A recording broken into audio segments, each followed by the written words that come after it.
time for another revision to my top 10 underrated games.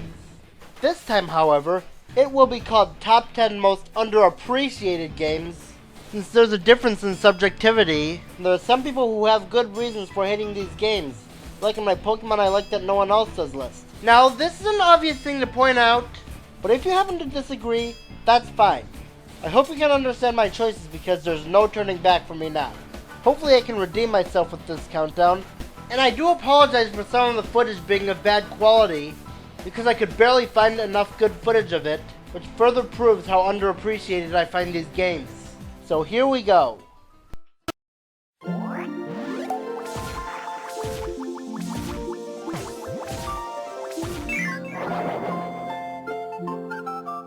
Donkey Kong Country is a very popular game in the SNES library because it has astounding gameplay, beautiful music, and is tied with the other two Country games with arguably the best graphics on the Super Nintendo. Donkey Kong Country 2 is considered by some to be just as great as the original. Then, there's Donkey Kong Country 3, Dixie Kong Double Trouble. While the first two games got good praise, the third one is considered the black sheep of the trilogy. I mean, yeah, Ellie is a pathetic replacement for Rambi, the banana birds were incredibly uninteresting and pointless, and the bonuses that you used to get at the end of the levels are no longer there, but those are the only real problems that I had with Dixie Kong Double Trouble. Everything else with this game is a blast, no pun intended. Now the main hub overworld has free control instead of going in different paths, at least in the main overworld. Some say that the game's music is the weakest in the trilogy. Some songs I felt are weaker, such as Jungle Jitter, but songs like Frosty Frolics, Waterworld, and Boss Boogie really captivated me. And this game also has certain types of levels that weren't in the first two games, like mountains, waterfalls, sewer pipes, and tree trunks. Well, at least people say the game's okay, but I like it even more than the first two. I can't really say why, it's just a personal preference.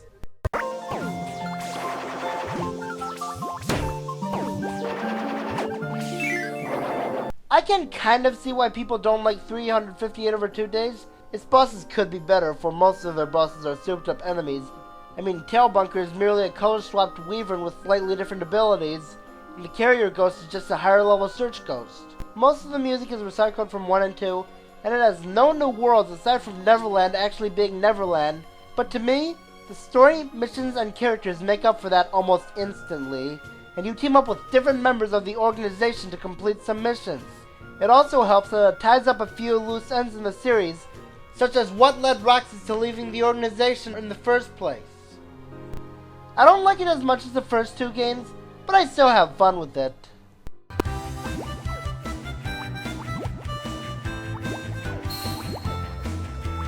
Pokemon Black and White may have some haters, but it looks like it's gotten better reception in the past. However, with Pokemon Ranger Shadows of Almia, when I tell people about it, they act like they don't even know that this game exists. That's just sad. This is one of my favorite Pokemon spin-offs. The storyline is really cool, but with some very stupid plot points that I won't spoil. The quests are great, and the plot twists are something that I didn't see coming. And the field moves? Pure genius. And like in the regular Pokemon games, it has some really fun puzzles. I get that it's a spin-off, but I believe this game seriously needs more attention.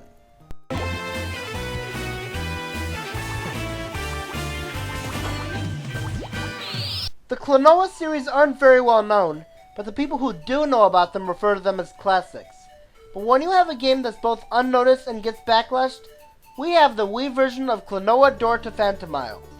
Maybe the reason I like the Wii version so much is because I haven't played the original game, but this is a list of games I like that no one else does, and it qualifies for the list. Let me go over the list of complaints that people have. Klonoa's voice. I don't mind it. There's some poor voice acting, especially Joker's voice, but as for Klonoa's voice, I don't find it too bad. Another complaint is how it has more hearts to get, which can make the experience very easy. That, I can kind of see, but that doesn't ruin my experience. And some people aren't very big on the animation. Well, to me, the adorable art style makes up for it. It's not perfect, but I enjoy it.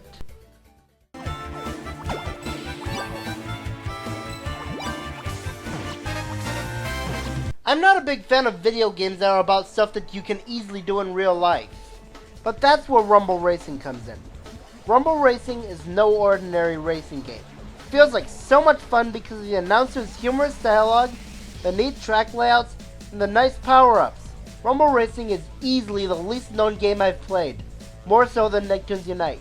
No one I know mentions it when they talk about racing games or PS2 games. Heck, I've typed it in the YouTube search and narrowed it down to top 10 PS2 racing games. Guess what?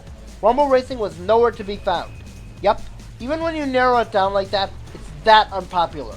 The only times I see people who have actually played the game is when I'm looking for them. But other than that, I've never heard anyone talk about Rumble Racing in my life, unless I was the one who brought it up, and their responses are, never heard of it. I wouldn't be surprised if people said that in the comments of this video. Maybe it's because of nostalgia, which is why I like this game, but even I forgot about it sometimes because of how no one ever mentions it. That's a big level of unheard of. Am I saying that you have to get Rumble Racing? Not necessarily, but I at least want some people to address the fact that this game exists. I mean, at least someone in the Countdown community other than me should talk about this game at least once.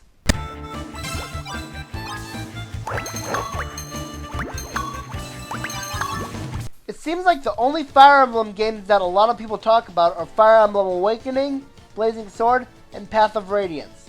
Don't get me wrong, they're great games, but what about all the other great games in the series that Awakening completely overshadows? It's understandable with the Japan-only games. I mean, let's face it, they're Japan-only, and even I can't get my hands on them without supporting piracy. But even Fire Emblem Shadow Dragon, a remake of the original, doesn't get enough attention.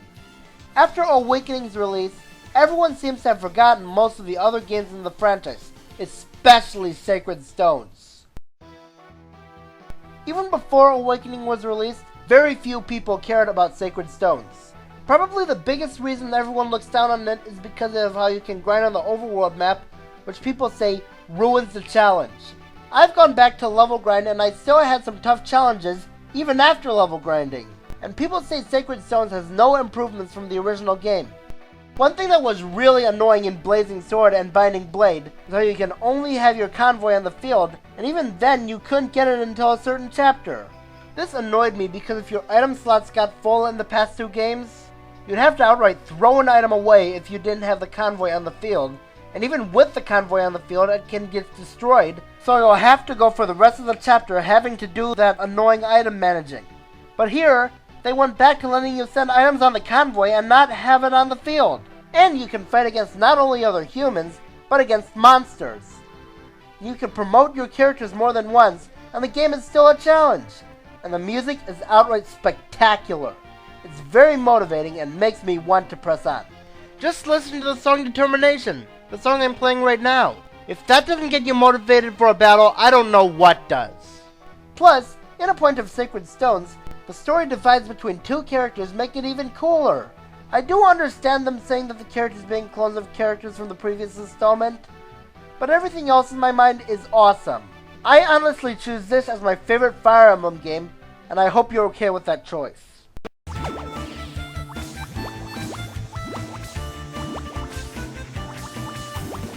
The Zelda series is one of the most famous Nintendo franchises ever. With well-beloved games like Link to the Past, Ocarina of Time, and Twilight Princess, how can you find a game that people don't like? Well, there are a few games that go ignored among the fanbase, but what I feel gets the most neglection out of the games I like is Spirit Tracks. You have no idea how much joy I get from riding the train, getting captivated by the nice atmosphere, and listening to the beautiful theme, which is one of many songs in the game that takes my breath away. Some hate the train, saying it's out of place for a Zelda game. I don't find it that out of place, especially when you compare it to stuff like, say, Link riding in a go-kart. I'll admit there were some very annoying flute sections because of how you have to move the flute across a couple spaces without accidentally breathing into it at the wrong time, but it has some of my picks for the greatest boss battles in the Zelda franchise. From riding in a minecart around a lava giant shooting arrows at it, to shooting a giant demonic train's cars one by one, to pushing a boulder with sand into a catapult, and firing at a giant skeleton. These bosses are amazing, and they give me a further reason to adore this game. And I am very glad that this game got stage representation in Smash 4.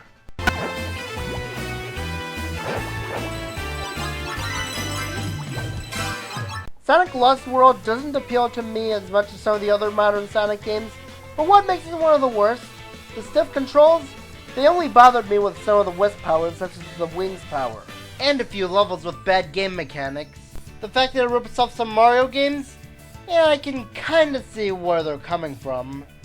Many people say that Lost World got Sonic into another rut because of how it's a downgrade from Sonic Generations. I would understand that since after a year it was followed up by a game we shall not speak of, but even before that game came out, people said this ruined Sonic again. I personally love Sonic Lost World because of the very colorful art style and some very sweet gimmicks, like running in 6 different directions in the honeycomb level, and fruit getting sent into a grinder and riding the juice to another platform. I think it's overall better than people make it out to be.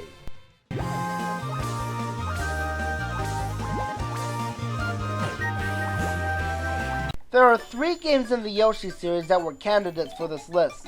First, we have Yoshi's Story, which a lot of people say is for babies, but when I admitted to finding it underrated, a lot of people surprisingly agreed with my opinion. Then, we have Yoshi's New Island, which again, I like, but I still think that Yoshi's Island DS is overall a better game.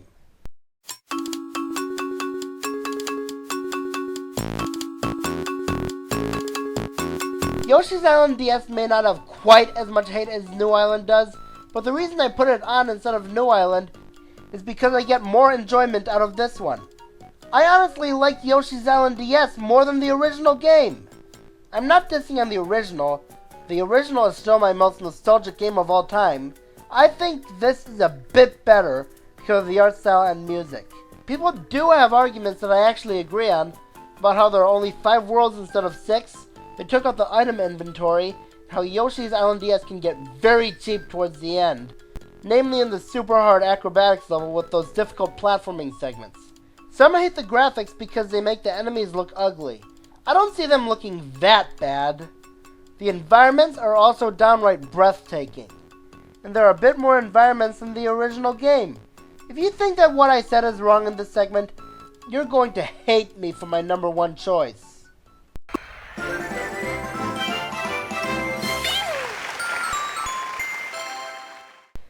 If you've been subscribed to me for a while, then you're probably going to hate me for my number 1 choice, but this is my list. Here it is. The number 1 game I like that no one else does is Paper Mario Sticker Star. Do you want to know how much hate Sticker Star gets? Well, let me tell you. Most of the time when I watch a modern countdown video where they talk about Paper Mario, people almost always make jokes about how bad Sticker Star is. Honestly, I don't think that joke is funny anymore. We get it. No one likes Sticker Star. I think the joke's been made way too many times. I kid you not.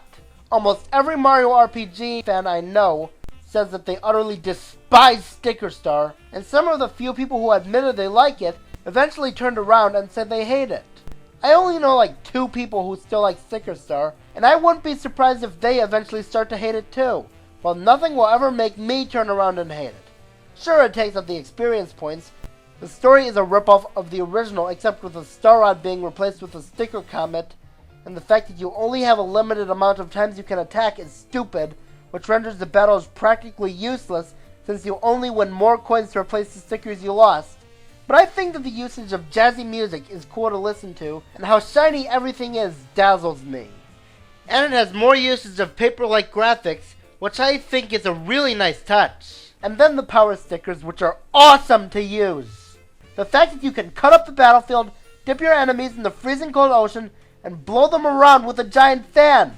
And I am dead serious when I say, I saw some comments on my top 9 Mario RPGs list saying that the list was terrible, just because I put Sticker Star at number 5. I'm not trying to antagonize my audience since I don't want this to end up like a certain other countdown that shall not be mentioned. And I do address the fact that there are some members of my audience that are not like these opinion bashers, but hating a list of mine solely because I happen to like a notoriously hated game is very immature. I know there are a few other people aside from me who happen to like Sticker Star, but sometimes I literally feel like I'm the only person on the entire planet who enjoys the game, as stupid as that sounds.